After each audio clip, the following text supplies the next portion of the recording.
cheese of an organisation where really small is best. It's all about little things like this.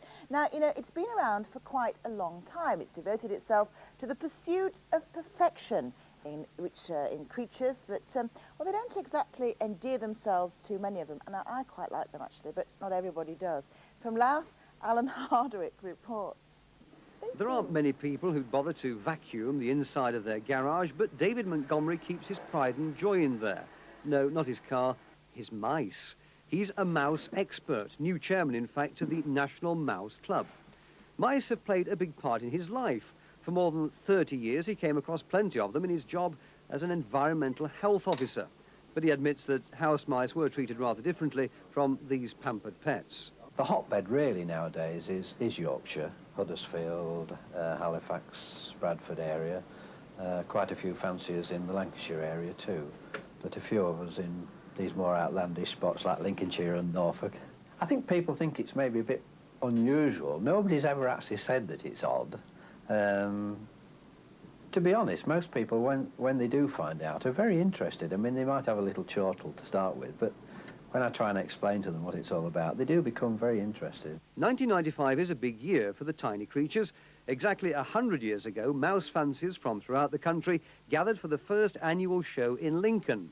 In May, the centenary celebrations will be held just outside the city, and they should attract fanciers from all over the world. There's one particular lady from California who I'm sure will be there, because she comes over quite regularly.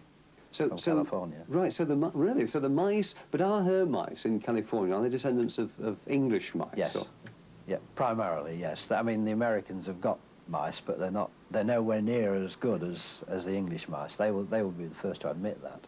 But how do you spot a good fancy mouse? Those bred specially for show, well, it's not easy. Many cells tend to be a little bit lighter underneath, and that's a fault.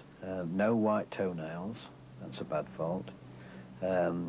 Nice, bold, bright eyes, large ears held well erect and free from creases, whiskers, nice sort of racy body. All these exotic creatures, chocolate tans, pink-eyed fawns, pink-eyed white and Siamese, were originally bred from house mice. So next time you're tempted to trap an unwelcome rodent, just remember that to some people, mice are nice. You're so good with them, aren't you? They love you. I have a natural affinity with mice, don't I? Or rats. That's why they spent a penny on your hand, isn't it? Well, no, but do you know what they call these two? Doris. And Dickie. Yeah, I thought so. Good night.